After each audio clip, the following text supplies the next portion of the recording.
चलिए हम देखते हैं एनसीईआरटी हिस्ट्री के क्लास 11 के 7 चैप्टर है और उसमें दूसरा पार्ट है। इसमें हम देखेंगे चीन में जनवाद की स्थापना 1949 से 65 तक देखेंगे। द पीपुलर रिपब्लिक ऑफ चाइना की सरकार 1949 में कायम हुई। यह नए लोकतंत्र के सिद्धांतों पर आधारित थी। सरबराह की तानाशाही जिसे कायम करने की दावा सोवियत संघ का था, जिसे भिन्न नया लोकतंत्र सभी सामाजिक वर्गों का गठबंधन था। अर्थव्यवस्था के प्रमुख क्षेत्र सरकार के नियंत्रण में रह गए और निजी कारखानों और भूस्वामित्व को धीरे धीरे खत्म किया गया। यह कार्यक्रम 1953 तक चला, जब सरकार ने समाजवादी बदलाव का कार्यक्रम शुरू करने की घोषणा की।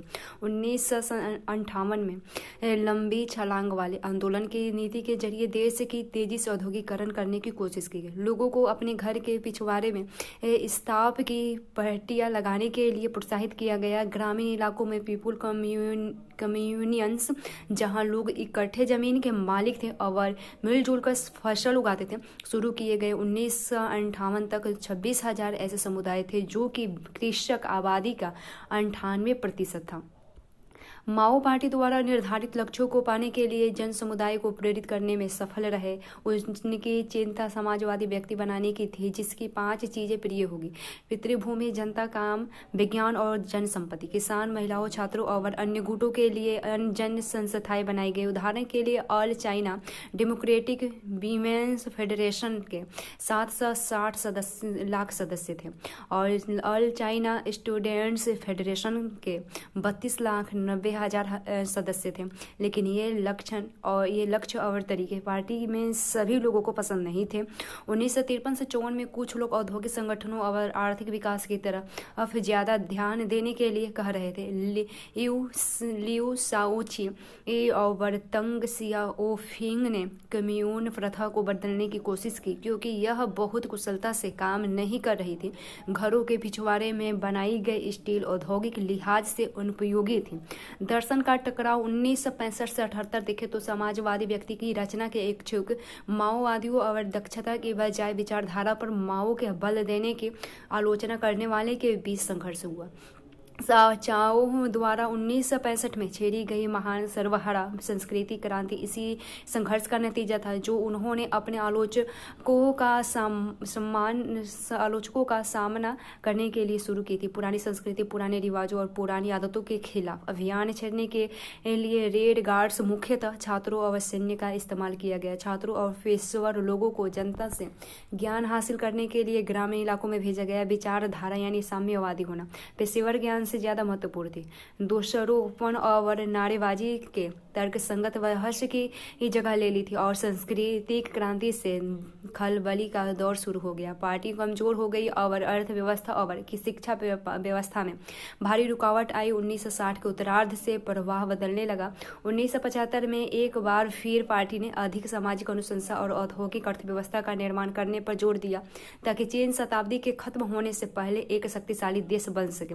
1978 से शुरू होने वाली सुधार देखें तो संस्कृति क्रांति के बाद राजनीतिक दाव पेचों की प्रक्रिया शुरू हुई। तंग सियाओफिंग ने पार्टी पर नियंत्रण मजबूत बनाया और साथ ही देश में समाजवादी बाजार व्यवस्था की शुरुआत की। 1978 में पार्टी ने आधुनिकीकरण के अपने 4 सूत्री लक्ष्य की घोषणा की। यह था विज्ञान, उद्योग, कृषि और रक्षा के विकास। पार्टी से सवाल जवाब न करने की हद तक बहस की इजाजत थी। इस नए और आजाद वातावरण में, जैसे कि 60 साल पहले 6 मई के आंदोलन के समय था, नए विचारों का रोमांचकारी भंडार फूट गया। और 5 दिसंबर 1978 की दीवार पर लगे एक पोस्टर ने 5वीं आधुनिक का दावा किया कि लोकतंत्र के बिना अन्य आधुनिकताएं कुछ भी नहीं बन पाएगी। उसने गरीबी न हटाने और लैंगिक शोषण खत्म न कर पाने के लिए सीसीपी की आलोचना की। इसके लिए उसने पार्टी के अंदर से ही ऐसे दुर्व्यवहारों के उदाहरण पेश किए। इन मांगों को दबाया गया, लेकिन 1989 में 4 मई के आंदोलन की 17वीं सालगिरह पर बहुत से बुद्धिजीवियों ने ज्यादा खुलेपन के और कड़े सिद्धांतों को खत्म करने की मांग की। बीजिंग के तियानमेन चौक पर छात्रों के प्रदर्शन को क्रूरतापूर्वक दबाया गया। दुनिया भर में इसकी कड़ी आलोचना हुई। सुधार के बाद समय में ने चीन के विकास के पर दोबारा बहस शुरू की। पार्टी द्वारा समर्थित प्रधान मत मजबूत राजनीतिक नियंत्रण, आर्थिक खुलेपन और विश्व बाजार से जुड़ाव पर आधारित है। आलोचकों का कहना है कि सामाजिक गुटों क्षेत्रों, पुरुषों और महिलाओं के बीच बढ़ती हुई असमानताओं से सामाजिक तनाव बढ़ रहा है और बाजार पर जो भारी महत्व दिया जा रहा है उस पर सवाल खड़े कर रहा है। अंत में पहले के पारंपरिक विचार पुनर्जीवित हो रहे थे, जैसे कन्फ्यूशियसवाद और यह तर्क कि पश्चिम की नकल करने के बजाय चीन अपनी परंपरा पर चलाते हुए और एक आधुनिक समाज बन सकता है। चीन की ताइवान का किस्सा देखें तो चीनी साम्यवादी दल द्वारा पराजित होने के बाद चियांग काई शेक 30 करोड़ से अधिक अमेरिकी डॉलर और बेशकीमती कलाकृतियों लेकर 1949 में ताइवान भाग निकले, जहां उन्होंने चीनी गणतंत्र की स्थापना की। 1994 से 95 में जापान के साथ हुई लड़ाई में यह जगह चीन की जापान के साथ में सौंपनी पड़ती थी और तब से वह जापानी उपनिवेश बनी हुई थी। कायरो घोषणा पत्र 1943 और पोस्टर डैम उद्घोषणा 1949 के दौरान चीन को संप्रभुता वापस मिली। फरवरी 1947 में हुए जबरदस्त प्रदर्शनों के बाद कुओमिंतांग ने नेताओं की एक पूरी पीढ़ी की निर्ममतापूर्वक हत्या कर दी और चियांग काई शेक के नेतृत्व में कुओमिंतांग ने एक दमनकारी सरकार की स्थापना की, बोलने की और राजनीतिक विरोध करने की आज़ादी छीन ली और सत्ता की जगहों से स्थानीय आबादी को पूरी तरह बाहर कर दिया गया। फिर भी उन्होंने भूमि सुधार लागू किए, जिसके चलते खेती की उत्पादकता बढ़ी। उन्होंने अर्थव्यवस्था का भी आधुनिकीकरण किया, जिसके चलते 1973 में कुल राष्ट्रीय उत्पादन के मामले में ताइवान पूरे एशिया में जापान के बाद दूसरे स्थान पर रहा। अर्थव्यवस्था जो मुख्य व्यापार पर आधारित थी लगातार वृद्धि करती गई, लेकिन अहम बात यह थी कि अमीर और गरीब के बीच का भी अंतराल लगातार घटता गया। ताइवान का एक लोकतंत्र में रूपांतर और नई नाटकीय रहा है और यह 1975 में चियांग की मौत के बाद धीरे धीरे शुरू हुआ और 1987 में जब फौजी कानून हटा दिया गया तब विरोधी दलों को कानूनी इजाज़त मिल गई। तब इस प्रक्रिया ने गति पकड़ी और पहले स्वतंत्र मतदान ने स्थानीय ताइवानों को सत्ता में लाने की प्रक्रिया शुरू कर दी। राजनयिक स्तर पर अधिकांश देशों के व्यापार मिशन केवल ताइवान में ही है और उनके द्वारा ताइवान में पूर्ण राजनयिक संबंध और दूतावास रखना संभव नहीं, क्योंकि ताइवान को चीन का ही एक हिस्सा माना जाता है। मुख्य भूमि के साथ पुनर्एकीकरण का प्रश्न अभी भी विवादास्पद मुद्दा होकर रहा, यद्यपि खाड़ी पर के संबंध यानी चीन और ताइवान के मध्य सुधर रहे थे। ताइवान व्यापार और निवेश मुख्य रूप में बड़े पैमाने पर हो रहा था और आवागमन कहीं अधिक सहज हो गया। संभवतः चीन ताइवान को एक अर्ध स्वायत्त क्षेत्र के रूप में स्वीकार कर लेने में असहमत हो जाएगा अगर ताइवान पूर्ण स्वतंत्र के लिए कोई कदम उठाने में परहेज करता है। तब कोरिया की कहानी देखें तो आधुनिकीकरण की शुरुआत कोरिया में देखें तो 19वीं सदी के अंत में कोरिया के जोशोन वंश ने आंतरिक और सामाजिक संघर्ष का सामना किया और इसके साथ ही उसे चीन, जापान और पश्चिमी देशों का निवेश दबाव भी सहना पड़ा था। इन सबके बीच कोरिया ने अपनी सरकारी संरचनाओं, राजनयिक संबंधों, बुनियादी ढांचे एवं समाज का आधुनिकीकरण के लिए सुधार नीतियां लागू की। शासकों के राजनयिक हस्तक्षेप के बाद समाजवादी जापान ने 1910 में अपनी कॉलोनी के रूप में कोरिया जबरन कब्जा कर लिया गया, जिससे 500 वर्ष से अधिक समय से चल आ रहा था और जोशोन राजवंश का अंत हो गया।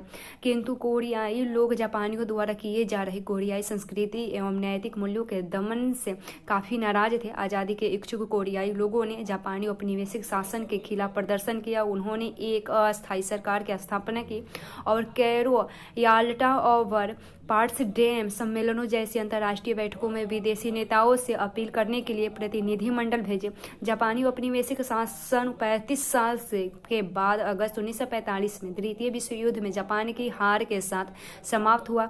हालांकि यह कोरिया के भीतर और बाहरी स्वतंत्रता कार्यकर्ताओं का लगातार प्रयास था, जो जापान की हार के बाद कोरिया की स्वतंत्रता सुनिश्चित कर पाया। मुक्ति के बाद कोरियाई उपमहाद्वीप को अस्थायी रूप से 38वीं समानांतर रेखा से 2 हिस्सों में विभाजित कर दिया गया, जिसमें उत्तरी क्षेत्र में सोवियत संघ और दक्षिणी क्षेत्र में यूएन द्वारा संचालन किया गया, किंतु दोनों ही क्षेत्र जापानी सेना को भंग करने के लिए परिश्रम करते रहे। हालांकि 1948 में उत्तर और दक्षिण में अलग अलग सरकारें स्थापित होने लगे और इसके साथ ही यह विभाजन अस्थायी रूप में स्थापित हो गया। युद्धोत्तर राष्ट्र देखें तो जून 1950 में कोरियाई युद्ध शुरू हुआ। दक्षिण कोरिया में अमेरिकी अगुवाई वाली संयुक्त राष्ट्र सेना और उत्तरी कोरिया में कम्युनिस्ट चीन सेना के समर्थन से शीत युद्ध काल का एक उद्दम युद्ध शुरू हुआ। जुलाई 1953 में 3 साल बाद यह युद्ध विराम समझौते से समाप्त हुआ। कोरिया हमेशा के लिए विभाजित हो गया। कोरियाई युद्ध से न केवल बड़े पैमाने पर जीवन और संपत्ति का नुकसान हुआ, बल्कि मुक्त बाजार, आर्थिक विकास और लोकतांत्रिकरण भी धीमी गति से हुआ और युद्ध के दौरान जारी की गई मुद्रा एवं राष्ट्रीय खर्च के कारण मुद्रास्फीति से कीमतें अचानक बढ़ गई। इसके अलावा औपनिवेशिक काल के दौरान निर्मित औद्योगिक सुविधाओं को पूरी तरह से नष्ट कर दिया गया। नतीजन दक्षिण कोरिया को अमेरिका की आर्थिक सहायता लेने के लिए मजबूर होना पड़ा। यद्यपि दक्षिण कोरिया के पहले राष्ट्रपति सिंगमैन री 1948 में कोरियाई युद्ध के बाद लोकतांत्रिक प्रक्रियाओं के माध्यम से चुने गए थे, लेकिन उन्होंने अवैध संवैधानिक संशोधन के माध्यम से 2 बार अपना प्रशासन काल बढ़ाया। अप्रैल 1960 में नागरिकों ने इस तरह की धांधली से होने वाले चुनावों के खिलाफ विरोध किया और री को इस्तीफा देने के लिए मजबूर किया गया, जिसको कोरिया में अप्रैल क्रांति के नाम से भी जाना जाता है। एक प्रोत्साहन के रूप में शुरू हुई इस क्रांति से री के प्रशासन काल के दौरान लोगों की दबी हुई भावनाएं प्रदर्शनों और मांगों के रूप में उठने लगे। हालांकि री प्रशासन के इस्तीफे के बाद स्थापित हुई लोकतांत्रिक पार्टी की सत्ता आंतरिक विभाजन और संघर्ष के चलते नागरिकों की मांगों का उचित उत्तर नहीं दे पाई, बल्कि सुधारवादी राजनीतिक शक्तियां उभरी और छात्र आंदोलनों ने एकीकरण आंदोलन का रूप ले लिया। सेना के अधिकारियों द्वारा इसको समर्थन नहीं मिला। मई 1961 में जनरल पार्क चुंग ही और अन्य सैन्य अधिकारियों के सैन्य तख्तापलट द्वारा लोकतांत्रिक पार्टी की सरकार को उखाड़ फेंका गया। तीव्र औद्योगिकरण एवं मजबूती नेतृत्व देखे तो अक्टूबर 1963 में के चुनाव में सैन्य नेता पार्क चुंग ही राष्ट्रपति बने। पार्क प्रशासन ने देश में आर्थिक विकास के लिए एक राज्य आधारित निर्यातक उन्मुख नीति अपनाई और सरकार की 5 वर्षीय आर्थिक योजनाओं में बड़े कॉर्पोरेट फर्मों का समर्थन किया, रोजगार के विस्तार पर भारी जोर दिया और कोरिया की प्रतिस्पर्धात्मकता को बढ़ावा दिया। 1960 के दशक से कोरिया का अभूतपूर्व आर्थिक विकास शुरू हुआ, जब राजनीति आयात प्रतिस्थापन औद्योगिक यानी ISI से निर्यात पर केंद्रित हो गया। निर्यात उन्मुख नीति के तहत सरकार ने श्रम घनिष्ठ हल्के औद्योगिक उत्पादन जैसे वस्त्रों पर अपना ध्यान केंद्रित किया, जिसमें कोरिया का तुलनात्मक लाभ था। 1960 से 1970 के दशक के दौरान पुनः लघु उद्योग से उच्च मूल्य वर्धी भारी और रासायनिक उद्योगों पर ध्यान केंद्रित किया गया। इस्पात, लौह धातु, मशीनरी, जहाज निर्माण, इलेक्ट्रॉनिक्स और रासायनिक उत्पादन को आर्थिक विकास के दौर में सबसे महत्वपूर्ण उद्योगों के रूप में चुना गया। 1970 में ग्रामीण जनसंख्या को प्रोत्साहन और कृषि क्षेत्र के आधुनिकीकरण के लिए नया गांव यानी सेमोल आंदोलन की शुरुआत हुई।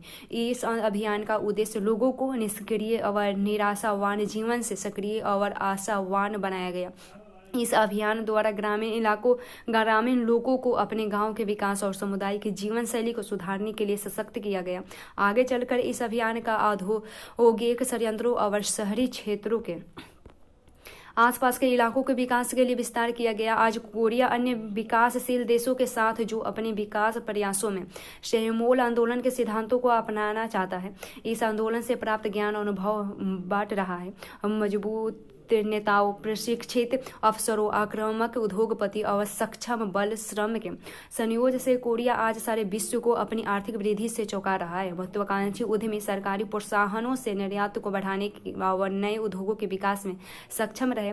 उच्च स्तर की शिक्षा ने भी कोरिया के आर्थिक विकास में योगदान दिया। कोरिया के औद्योगिकरण की शुरुआत से ही लगभग सभी कोरियाई श्रमिक दल पहले से ही साक्षर थे और प्रगति के नए कौशल प्राप्त समाप्त करने के लिए तैयार थे। इसके साथ साथ कोरिया ने अपनी खुली आर्थिक नीति के द्वारा अन्य देशों के अधिक उन्नत संस्थाओं और तकनीकी को अपने देश में लाना शुरू कर दिया था। विदेशी निवेश और कोरिया के उच्च घरेलू बचत दर के औद्योगिक क्षेत्रों को विकसित करने में मदद दी, और जबकि विदेश में दक्षिण कोरियाई श्रमिकों के प्रशिक्षण ने भी समग्र आर्थिक विकास में योगदान दिया था।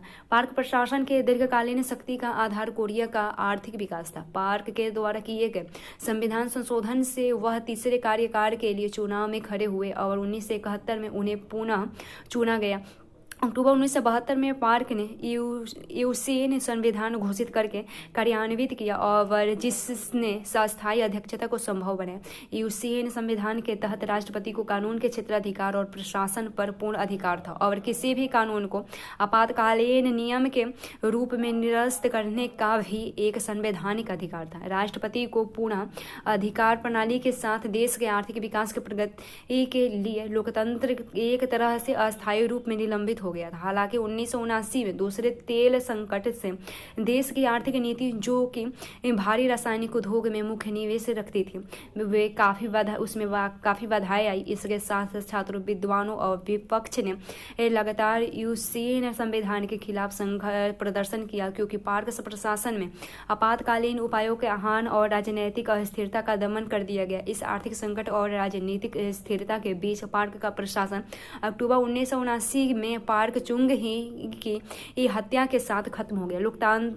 लोकतंत्रीकरण की मांग और निरंतर आर्थिक विकास देखें तो लोकतंत्रीकरण की इच्छा पार्क चुंग ही की मृत्यु के साथ बढ़ी, लेकिन दिसंबर 1979 में फिर एक बार एक सैन्य नेता चोन डू हवन की अगुवाई में सैन्य तख्तापलट का मंच तैयार हुआ। मई 1980 में चून के सैन्य गुट के विरुद्ध लोकतंत्र की मांग करने वाले छात्रों और नागरिकों द्वारा राष्ट्र के प्रमुख शहरों में विभिन्न विरोध प्रदर्शन हुए। सैन्य दल ने पूरे देश में मार्शल लॉ को लागू करके लोकतंत्र आंदोलन को दबा दिया, किंतु गवानगंजू शहर में विशेष रूप से छात्रों और नागरिक लगातार मार्शल कानून को समाप्त करने की मांग करते रहे। हालांकि चून के सैन्य दल ने लोकतंत्रीकरण के लिए विरोधी प्रदर्शन करते लोगों की आवाज़ को दबा दिया गया। उसी वर्ष के अंत में चून यूसीएन संविधान के तहत एक अप्रत्यक्ष चुनाव के माध्यम से राष्ट्रपति बने।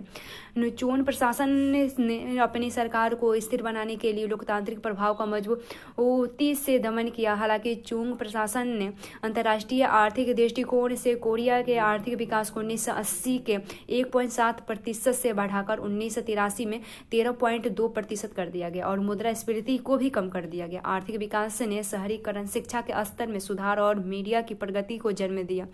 इसके फलस्वरूप नागरिक में अपने राजनीतिक अधिकारों की आत्म जागरूकता बढ़ी, जिससे राष्ट्रपति के अप्रत्यक्ष चुनाव के लिए संवैधानिक संशोधन की मांग की गई।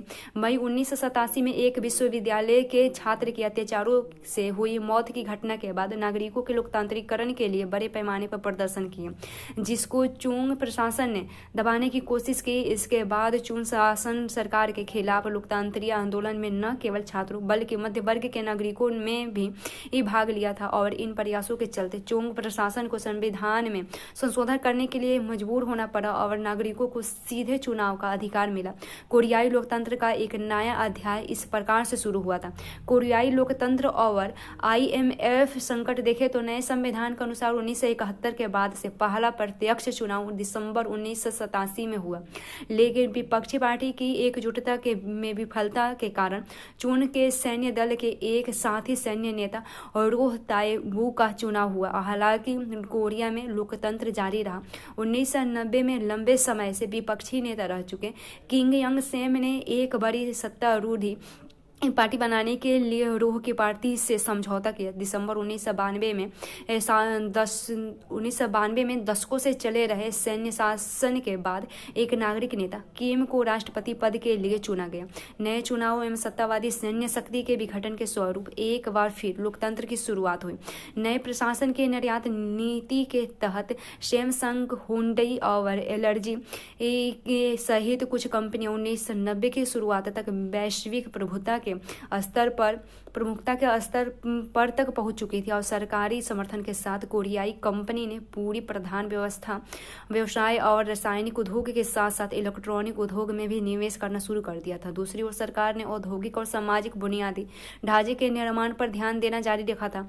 इस बीच कोरिया के बाजार को अन्य देश के लिए खोलने के लिए नव उदारवादी दबाव में किम प्रशासन ने 1996 में आर्थिक सहयोग और विकास संगठन OECD में शामिल होने का निर्णय लिया और कोरिया की अंतर्राष्ट्रीय प्रतिस्पर्धा को मजबूत करने का प्रयास शुरू किया। लेकिन व्यापार घाटे में बढ़ोतरी, वित्तीय संस्थानों द्वारा खराब प्रबंधन, संगठन द्वारा बेईमानी व्यापार संचालन के कारण कोरिया को 1997 में विदेशी मुद्रा संकट का सामना करना पड़ा और इस संकट को अंतर्राष्ट्रीय मुद्रा कोष यानी IMF द्वारा आपात वित्तीय सहायता के जरिए संभालने की कोशिश की गई। यही नहीं, इस आर्थिक संकट में पूरे देश ने एक साथ प्रयास किए और नागरिकों ने गोल्ड कलेक्शन मूवमेंट के माध्यम से विदेशी ऋण भुगतान के लिए सक्रिय रूप में ऐसे योगदान दिया था। दिसंबर 1997 में एक लंबे समय के बाद कोरिया में पहली बार शांतिपूर्ण हस्तांतरण के द्वारा विपक्षी पार्टी के नेता किम डे जुंग सत्ता में आए और सत्ता में दूसरा शांतिपूर्ण हस्तांतरण 2008 में हुआ था, जब रूढ़िवादी पार्टी के नेता ली माइंग वाक प्रगतिशील पार्टी रोहमो हयोन प्रशासन के बाद अध्यक्ष चुने गए। 2012 में रूढ़िवादी पार्टी की नेता पार्क खन हे पहली महिला राष्ट्रपति के रूप में चुनी गई और उनके पिता पाक चुंग ही की राजनीतिक विरासत के कारण उन्हें अपने कार्यकाल की शुरुआत में बहुत समर्थन प्राप्त हुआ था। लेकिन अक्टूबर 2016 में जब यह बात उठी कि उनके स्थान पर उनके एक नजदीकी मित्र गुप्त रूप से सरकारी मामलों पर प्रबंधन करते हैं, तब राष्ट्रव्यापी विरोधी एवं प्रदर्शन के फलस्वरूप मार्च 2017 में उन पर महाभियोग चला और उन्हें कार्यकाल से हटा दिया गया। मई 2017 में तीसरी बार शांतिपूर्ण हस्तांतरण के द्वारा मून जे इन के राष्ट्रपति पद संभाला।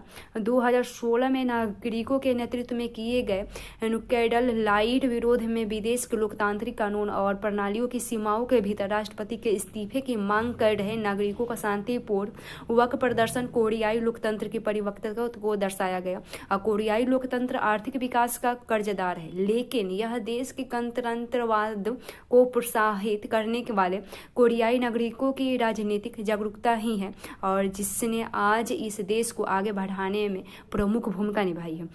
आधुनिकता के दो मार्ग देखें तो आधुनिक समाज ने एक दूसरे के जैसे बनने की बजाय आधुनिकता के अपने अपने मार्ग बनाए। ताइवान का किस्सा और कोरिया की कहानी के साथ साथ चीन और जापान का इतिहास दिखता है कि किस तरह अलग अलग ऐतिहासिक परिस्थितियों ने आज़ाद और आधुनिक देश बनाने के बिल्कुल अलग राह तैयार की थी। जापान अपनी आज़ादी बनाए रखने में सफल रहा और पारंपरिक हुनर और प्रथाओं को नए तरीके इस्तेमाल कर पाया। तथापि कुलीन वर्ग के नेतृत्व में हुए आधुनिक करण ने एक उग्र राष्ट्रवाद को जन्म दिया और एक शोषणकारी सत्ता को बरकरार रखा जिसने विरोध और लोकतंत्र की मांग का गला घोट दिया। उसने एक औपनिवेशिक साम्राज्य की स्थापना की जिसने उस क्षेत्र में वैर की भावना बनी रही और अंदरूनी विकास के प्रभावित हुआ। जापान का आधुनिकीकरण ऐसे वातावरण में हुआ जहां पश्चिमी साम्राज्यवाद ताकतों का प्रभुत्व था।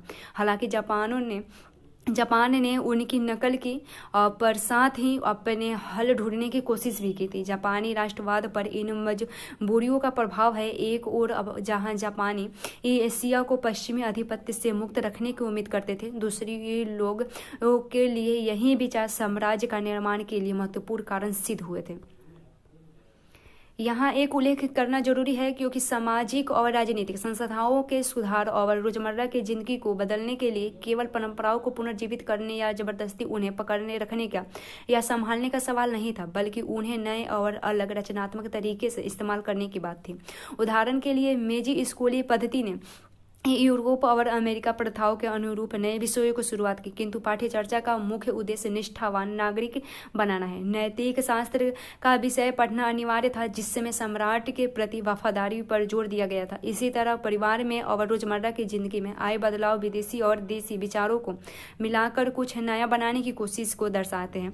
चीन का आधुनिकीकरण का सफर बहुत अलग था। पश्चिमी और जापानी ये दोनों ही किस्म के विदेशी साम्राज्यवाद ने सारे नियंत्रण को कमजोर बनाया बनाया और राजनीतिक और सामाजिक व्यवस्था तोड़ने के लिए माहौल बना दिया। इसके चलते ज़्यादातर लोगों को बहुत से दुख दर्द सहने पड़े। युद्ध, सामंतवाद, लूटमार और गृह युद्ध में बहुत से लोगों की जान ले ली गई। जापानी हमले की बर्बरता से ये भी भारी तादाद में लोगों को जाने लगे और प्राकृतिक त्रासदी ने बोझों को और बढ़ा दिया था। 19वीं और 20वीं शताब्दी में परंपराओं को ठुकराया गया और राष्ट्रीय एकता तथा स्वतंत्रता निर्मित करने के रास्ते को तलाश की गई। चीन के साम्यवादी दल और उसके समर्थकों ने परंपरा को खत्म करने की लड़ाई लड़ी। उन्हें लगा कि परंपरा जन समुदाय को गरीबी में जकड़े हुए हैं और महिलाओं को अधीन बनाती है और देश को विकसित करती है। साम्यवादी दल ने लोगों को अधिकार एवं सत्ता देने की बात की, परंतु वास्तव में उसने बहुत से केंद्रीकृत राज्य की स्थापना की। साम्यवादी कार्यक्रम की सफलता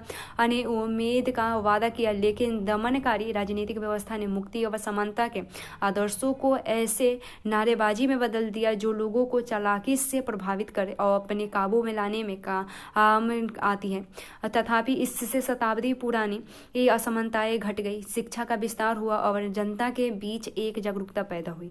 पार्टी ने अब बाजार संबंधी सुधार किए और चीन को आर्थिक दृष्टि से ताकतवर बनाने में कायम हुई, जबकि राजनीतिक व्यवस्था अब भी कड़े नियंत्रण में है। अब समाज बढ़ती असमानताओं का सामना कर रहा है और सदियों से दबी परंपराएं पुनर्जीवित होने लगी है। यह नई स्थिति एक बार फिर यह सवाल खड़ा करती है कि चीन किस तरह अपनी धरोहर को बरकरार रखते हुए अपना विकास कर सकता है।